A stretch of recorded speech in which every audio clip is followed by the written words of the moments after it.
The Department of Tourism and Travel Management, Lady Keane College, Shillong is now open for admission.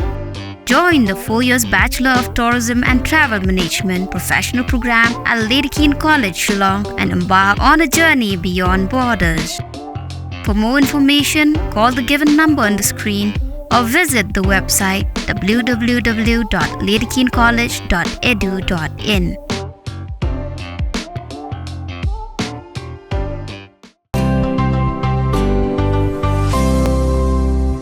Ki bor penia distrik Haribhoi, lembaga office Deputy Commissioner Haribhoi District, kila penbena banamar bakat kum ke jing penbena jong ke IMD, lane ka Indian Meteorological Department, bakan dan ke jingbe ka ler ka bajur, pat ka jing slap ka bajur haki arsingi lenter, kata hak arpo nyol terik ka bari menta ka singi, pat ka bakhamjur hak singi ka babot, kata hak arpo pra terik ujumang arhajar arpsau, ka balong laisai ka singi. Ki bor sarkar lembaga office Deputy Commissioner ke distrik Haribhoi, kila penbena babarok ki cekapule kin khang laisai ka singi, kata hak arpo pra terik ujumang arhajar arpsau, kenang ban laj nagino gino ki jingma, lane ki jing mensau.